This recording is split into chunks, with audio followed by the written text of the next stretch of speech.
Dieu te bénit et te garde.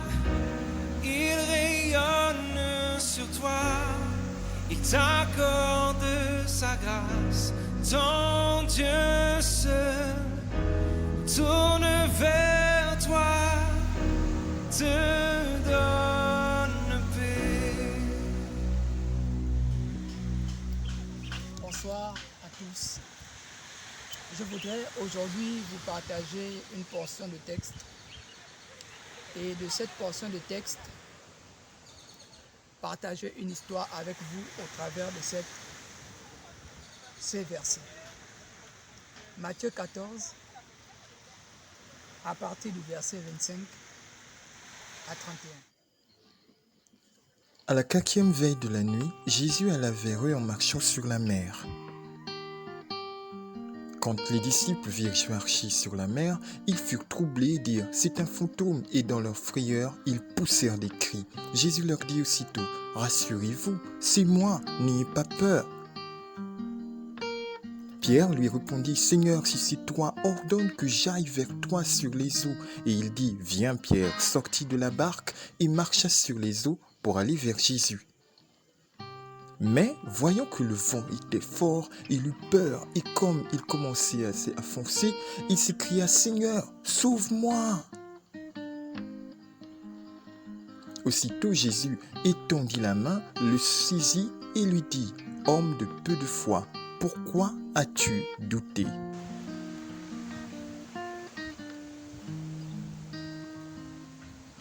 C'est l'histoire de Lévi,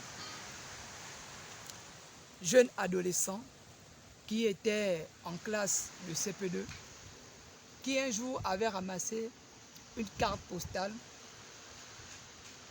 où il y avait comme photo la tour Eiffel.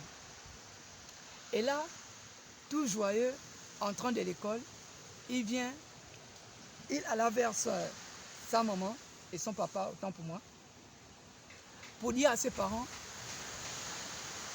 la joie qui ressentait au-dedans de lui, le fait d'avoir ramassé une carte postale. Et là, il demandait à son père que « Papa, c'est quoi qui est sur la carte postale ?» Le père lui a dit « Non, c'est la tour Eiffel.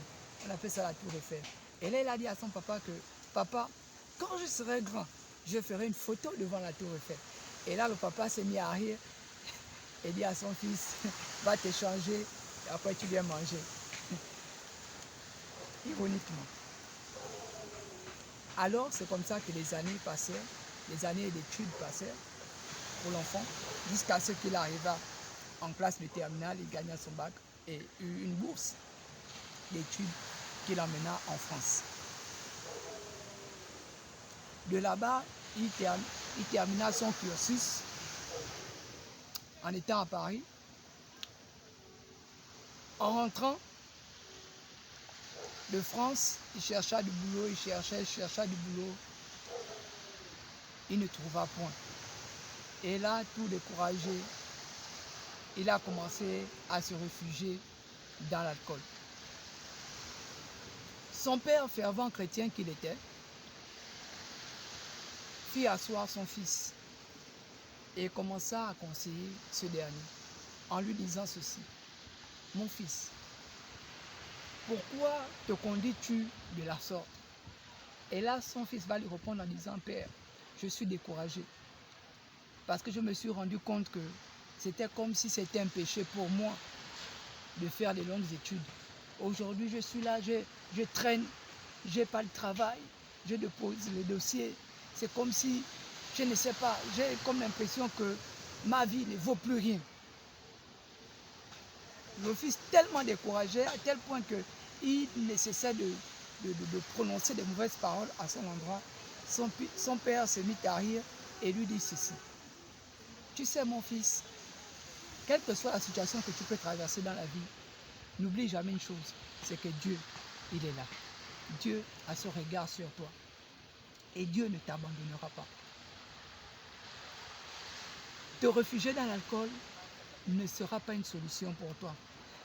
L'alcool ne te donnera pas du boulot, mais ça ne fera que assombrir ton état, t'enfoncer dans ton état.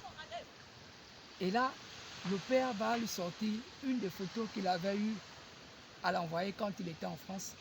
Il lui a présenté sa photo. La photo du jeune homme qu'il avait fait devant la tour Eiffel. Et il rappela à son fils, tu vois, te souviens-tu, quand tu étais petit, tu m'avais dit, quand tu seras grand, tu feras une photo devant la tour Eiffel. Regarde cette photo que tu m'avais envoyée. Tu l'as fait devant la tour Eiffel. Est-ce que tu réalises combien de fois Dieu est bon? Dieu aurait été méchant si ton rêve ne serait pas réalisé. Mais tu as pu réaliser ton rêve. Tu as fait une photo devant la tour Eiffel. Mon fils, mon désir pour toi est que tu donnes ta vie à Christ. S'il a permis que tu puisses réaliser ton rêve de gosse, c'est qu'il peut permettre que tu puisses avoir un meilleur emploi à la dimension des études que tu as eu à faire. Et là, le fils baissa la tête, commença à couler les larmes et dit à son père, « Père, j'ai honte de moi, j'ai honte de ce que je suis, parce que tu m'amènes à réaliser que j'ai été ingrat vis-à-vis de Dieu. C'est vrai, j'ai vraiment été ingrat. Mais comment faire pour trouver la force de pouvoir m'accrocher à ce Dieu et d'espérer davantage à lui? Il lui a dit, rappelle-toi quand tu étais sur le banc de l'école, quand tu apprenais, tu n'avais qu'une seule idée dans ta tête, celle de faire un jour une photo devant la tour Eiffel et que tu as fini par réaliser. Penses-tu que cette force, tu l'as perdue? Non, elle est bien de toi. Je vais t'offrir un livre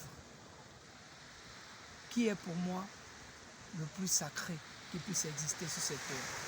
Et ce livre, c'est la Bible. Médite-le chaque jour. Cherche davantage la face de Dieu au travers de ses écrits, au travers de sa parole. Et tu te retrouveras réconfort et solution à tous tes problèmes. Comme quoi, cette histoire nous enseigne que dans la vie, même quand tout va mal, il ne faudrait pas désespérer. Lorsque le disciple de Jésus alla vers lui, il a commencé à trébucher. Lorsqu'il a trébuché, c'est parce qu'il a douté. Mais lorsqu'il a pris l'initiative de dire à son maître, permets-moi de venir à toi, c'est parce qu'au-dedans de lui, il y avait ce désir de pouvoir faire comme le maître. Mais si il a pu faire 1, 2 ou 3 avant de trébucher, c'est que ce Dieu-là, tout est possible en lui. Humainement parlant, l'on ne peut marcher sur les eaux. Mais s'il a pu faire un pas, 2 ou 3, c'est qu'avec ce Dieu-là, l'impossible est possible. Ne cessons pas d'espérer, quelles que soient les situations, quel que soit ce que l'on puisse traverser. Gardons toujours à l'esprit qu'avec Dieu, tout est possible.